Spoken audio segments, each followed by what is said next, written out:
വെള്ളമൊക്കെ വറ്റി കണ്ട ഫുൾ ദേ ഒന്നുമില്ല, വെള്ളമൊക്കെ പോയി അത്യാവശ്യം നന്നായി ഫ്രൈ ചെയ്ത്.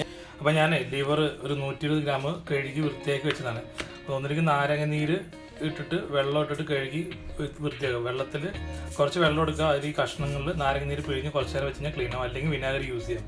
ഇനി നമുക്ക് ഈ ലിവറിലോട്ട് സ്വല്പം മഞ്ഞൾപ്പൊടി ഇട്ട് കൊടുക്കാം, പിന്നെ കുറച്ച് ഉപ്പും. ഇനി നമുക്ക് നന്നായി മിക്സ് ചെയ്യാം. അപ്പോൾ നമ്മുടെ ബീഫ് ലിവറിൽ ഞാൻ ഉപ്പും മഞ്ഞൾപ്പൊടി ഇട്ട് വെച്ചിട്ടുണ്ട്. ഇനി ഇതൊരു 10-20 മിനിറ്റ് ഇങ്ങനെ ഇരിക്കട്ടെ. അപ്പോൾ ഇതിലേക്ക് നന്നായിട്ട് മഞ്ഞൾപ്പൊടി ഉപ്പൊന്ന് പിടിക്കും. അപ്പോഴത്തേക്കും നമുക്ക് ഇഞ്ചിയും വെളുത്തുള്ളിയും ചതച്ചെടുക്കാം. അപ്പോൾ ചെറിയ ഉള്ളി നമുക്ക് ഇത്ര മതി. നമ്മളൊരു 120 ഗ്രാം ബീഫ് ലിവർ എടുത്തതിന് ഇഞ്ചി ഒരു മീഡിയം ചെറിയ പീസ്, അത്ര തന്നെ വെളുത്തുള്ളി, പിന്നെ കറിവേപ്പില നമ്മൾ അത്യാവശ്യം എടുത്തിട്ടുണ്ട്.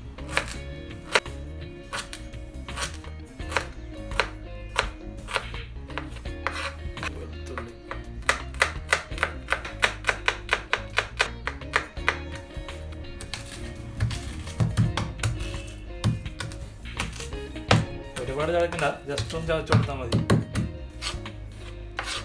ഇനി നമുക്ക് ചെറിയ ഉള്ളി എടുക്കാം. നമ്മൾ ഇൻസ്റ്റാഗ്രാമിൽ IGTV വീഡിയോ ഇട്ടത് സവാള ഇട്ടുണ്ടായിരുന്നു, പക്ഷേ അതിലൊരു ടേസ്റ്റ് ചെറിയ ഉള്ളിയാണ്. അപ്പോൾ ഈ പ്രശ്നം നമുക്ക് ചെറിയ ഉള്ളിയിലാണ് നമ്മൾ ഉണ്ടാക്കുന്നത്.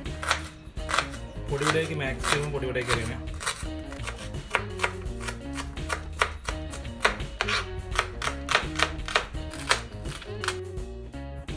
പാൻ ചൂടായി കഴിഞ്ഞാൽ നമുക്ക് ഇതിൽ എണ്ണ ഇട്ട് കൊടുക്കാം. ചൂടായി, കുഴപ്പമില്ല, അപ്പോൾ എണ്ണ ഇടാം. വെളിച്ചെണ്ണ ഒഴിച്ചാൽ വെളിച്ചെണ്ണ ടേസ്റ്റ്. അപ്പോൾ ഞാൻ വെളിച്ചെണ്ണ ഇല്ലാത്തതുകൊണ്ട് ഒലീവ് ഓയിൽ യൂസ് ചെയ്യും. കടുക് എളുപ്പത്തിൽ പൊട്ടാനായിട്ട് പാൻ ഒന്ന് ചെരിച്ച് ഇങ്ങനെ വെച്ച് കൊടുത്തു കഴിഞ്ഞാൽ ഇങ്ങനെ ഈ എണ്ണയൊക്കെ ഈ കോർണറിലോട്ട് വരും, അല്ലെങ്കിൽ എന്താ വെച്ചാൽ ഈ എണ്ണ പരന്നിരിക്കും. എന്നിട്ട് ഇവിടെ ഈ ഏരിയയിൽ നമ്മൾ കടുക് ഇട്ട് കൊടുക്കുക. അപ്പോൾ കടുക് പെട്ടെന്ന് പൊട്ടും. കുറച്ച് നമ്മൾ ഉലുവ ഇട്ട് കൊടുക്കുക. കടുക് പൊട്ടിയ ശേഷം തീ കുറച്ച് കൊടുക്കുക, അല്ലെങ്കിൽ ഉലുവ പെട്ടെന്ന് കഴിഞ്ഞിട്ട് പാൻ നേരെ സ്ട്രേറ്റ് വെച്ചിട്ട് നമ്മൾ കുറച്ച് വറ്റൽമുളകും കൂടി പൊട്ടിച്ചിട്ട് കൊടുക്കുകയാണ്. തീ നന്നായി കുറയ്ക്കുക, അല്ലെങ്കിൽ ഇതൊക്കെ കരിഞ്ഞു പോകും. ഇതൊന്ന് സോട്ട് ചെയ്ത് കൊടുക്കുക. നമ്മൾ മുളക് ആയിട്ടുണ്ട്. നമ്മൾ ഇഞ്ചി വെളുത്തുള്ളിയൊക്കെ അരിഞ്ഞ് വെച്ചിട്ടുണ്ടെങ്കിൽ ഇത് ഒറ്റയടിക്ക് ഇട്ട് കൊടുക്കുക, സെപ്പറേറ്റ് ഒന്നല്ല, ഒറ്റയടിക്ക് ഇട്ട് കൊടുക്കുക.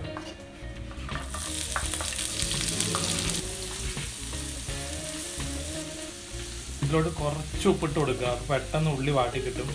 കാരണം നമ്മൾ ഓൾറെഡി ഉപ്പ് കുറച്ചിട്ടാൽ മതി, കാരണം ഉപ്പ് ഓൾറെഡി നമ്മൾ ലിവറിൽ പരട്ടി വെച്ചിട്ടുണ്ട്. അപ്പോൾ ഇതിൽ ഉപ്പ് ഇട്ടാൽ മതി, കുറച്ചിട്ടാൽ മതി. എന്നിട്ട് അവസാനം നോക്കിയിട്ട് നമുക്ക് ഉപ്പ് വേണമെങ്കിൽ നമുക്ക് ഇട്ട് കൊടുക്കാം. ഉള്ളി ആയി വന്നിട്ടുണ്ട്. നമ്മളിതിൽ കുറച്ച് കറിവേപ്പില ഇട്ട് കൊടുക്കുകയാണേ.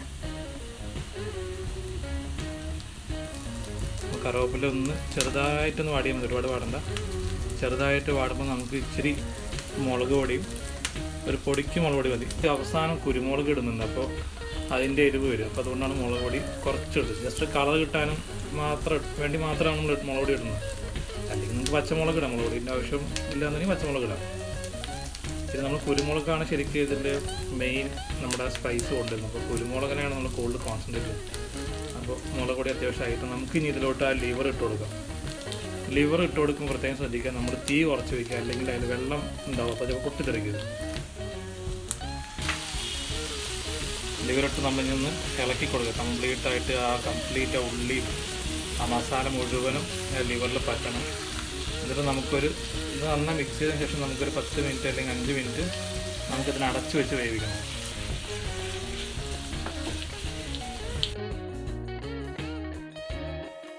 ഇനി നമുക്കൊരു 10 മിനിറ്റ് പിന്നെ അങ്ങനെ അടച്ച് വെച്ച് വേവിക്കാം. നമ്മൾ 10 മിനിറ്റ് അതിൻ്റെ എടുത്തു. അപ്പോൾ അത്യാവശ്യം കണ്ടോ നമ്മൾ വെള്ളമൊന്നും ഒഴിച്ചെടുത്തു. ലിവറിൽ തന്നെ നല്ലപോലെ വെള്ളം ഇതിന്ന് ഇറങ്ങും. കുക്കായിട്ടുണ്ട്. ഇനി നമുക്ക് അടച്ച് വെക്കണ്ട, ഇങ്ങനെ തുറന്ന് വെച്ച് വേവിച്ചാൽ മതി. ഇപ്പോൾ നിറച്ച് വെള്ളം ഉണ്ട്, നല്ലപോലെ വെള്ളം ഇറങ്ങിയിട്ടുണ്ട് കണ്ടോ. അപ്പോൾ നമ്മൾ ഇനി തുറന്ന് വെച്ചിട്ട് ഈ വെള്ളം മുഴുവൻ വറ്റിച്ച് പിന്നെ അങ്ങോട്ട് വറുത്തെടുക്കണം. അപ്പോഴാണ് ടേസ്റ്റ് വരിക. കഷ്ണം കുറച്ചും കൂടി ചെറുതാക്കി അരിയണമായിരുന്നു. ഞാൻ അങ്ങനെ കട്ട് ചെയ്ത് മേടിച്ചാണ്. ഞാൻ പൊതുവേ അങ്ങനെ മേടിക്കാറില്ല, ഞാൻ അങ്ങനെ കട്ട് ചെയ്യാറുണ്ട്. ഇത് കുറച്ച് വലുതായി, കുറച്ചും കൂടി ചെറുതാക്കിയ ടേസ്റ്റ് കൂടും കേട്ടോ. ഇത് ഇത്തിരി വലിയ പീസായി.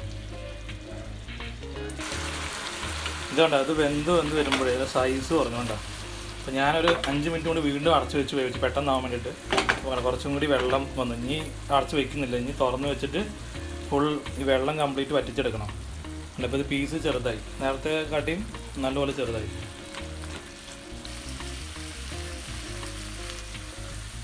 ഇപ്പം നമ്മൾ വെള്ളം വറ്റിക്കൊണ്ടിരിക്കണം. അപ്പോൾ ആ സമയത്ത് നമ്മൾ കുറച്ച് ഗരം മസാല കൊണ്ട് ഇട്ട് കൊടുക്കും. ഒരു ചെറിയ സ്പൂണ് ഫുള്ളായിട്ട് ഇട്ടുണ്ട് കേട്ടോ. നമ്മൾ നന്നായിട്ട് ഇളക്കി കൊടുക്കുക. മുഴുവൻ വെള്ളം വറ്റിയിട്ടില്ല, ഇനിയുണ്ട്. അപ്പോഴത്തേക്കാണ് നമ്മൾ ഗരം മസാല ഇട്ട് കൊടുത്തത്. ഇത് നന്നായിട്ട് മിക്സ് ചെയ്ത് കൊടുത്തതിന് ശേഷം നമ്മൾ കുറച്ച് കുരുമുളക് പൊടിയും കൂടി ഇടും. കുരുമുളക് പൊടിക്ക് കണക്കില്ല, നമുക്ക് എരിവ് എത്ര വേണം അത്ര ഇട്ട് കൊടുക്കുക. എരിവ് പോരാ തോന്നുകയാണെങ്കിൽ കൂടുതലിടുക. നന്നായിട്ട് മിക്സ് ചെയ്യാം. ശരിക്കും കുരുമുളകിൻ്റെ എരിവാണ് ഇതിൽ ശരിക്കും ഹൈലൈറ്റ് ചെയ്ത് കാണുന്നത്. അതിനാണ് ടേസ്റ്റ്. ഇപ്പോൾ കണ്ട, ഇപ്പോൾ മൊത്തം വെള്ളം വറ്റി. ഇനി നിങ്ങൾക്ക് എണ്ണ കുറവാന്ന് തോന്നുവാണെങ്കിൽ കുറച്ച് ഒഴിച്ചു കൊടുക്കുക, ഇല്ലാന്നുണ്ടെങ്കിൽ അതിന്. ഇപ്പോൾ എൻ്റെ കയ്യിൽ എണ്ണയുണ്ട്, അപ്പോൾ എണ്ണ ഇനി ആവശ്യമില്ല. ഈ തീ കുറച്ച് വെച്ചിട്ട് ഇതിനെ ഇങ്ങനെ ഇടയ്ക്കിടയ്ക്ക് ഇളക്കി കൊടുത്ത് ഇതിങ്ങനെ കറുപ്പ് കളറായിട്ട് മാറും. അപ്പോൾ സാധനം ഫ്രൈ ആയി. ഇനി എത്ര ഫ്രൈ ആക്കണ്ടെന്നുണ്ടെങ്കിൽ നിങ്ങൾ അത്യാവശ്യം ഒരു ബ്ലാക്കിഷ് കളറോട്ട് കയറുമ്പോൾ തന്നെ നിങ്ങൾക്ക് ഓഫ് ചെയ്ത് നിർത്താം. ഓഫ് ചെയ്ത് നിർത്തുന്ന കറിവേപ്പില കുറച്ചും കൂടി കറിവേപ്പില ഇട്ട് കൊടുത്ത് ഒന്നും കൂടി മിക്സ് ചെയ്തിട്ട് നിർത്തിയാൽ മതി. കണ്ട, ഇപ്പോൾ ഇതിൽ വെള്ളം തീരെയില്ല, കംപ്ലീറ്റ് ആയിട്ട് വറ്റി. കണ്ട, നിങ്ങൾക്ക് പാൻ്റെ അടി നോക്കി കാണാൻ പറ്റും. എണ്ണ മാത്രമേ ഉള്ളൂ. അപ്പോൾ അത്യാവശ്യം മൊരിഞ്ഞിട്ടുമുണ്ട്. ഇനി കൂടുതലായിട്ട് ഞാൻ മൊരിച്ച് അത്രയും ഡാർക്കിലോട്ട് പോകുന്നില്ല. ഇനി ഇതിൽ നമുക്ക് കുറച്ച് കറിവേപ്പിലയും കുരുമുളക് പൊടി ഇട്ടിട്ട് പിന്നെ അങ്ങോട്ട് ഇവിടെ വെച്ചിട്ട് അങ്ങോട്ട് സ്റ്റോപ്പ് ചെയ്യാം. ഓക്കെ ഗൈസ്,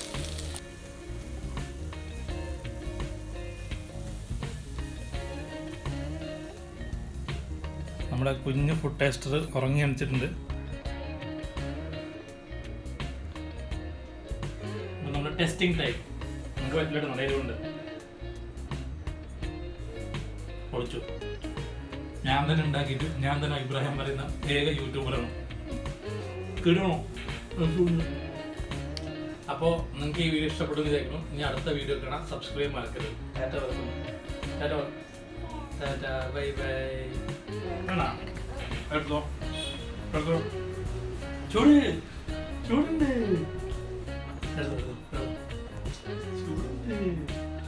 അപ്പോൾ അടുത്ത വീഡിയോ കാണാം. Till then bye.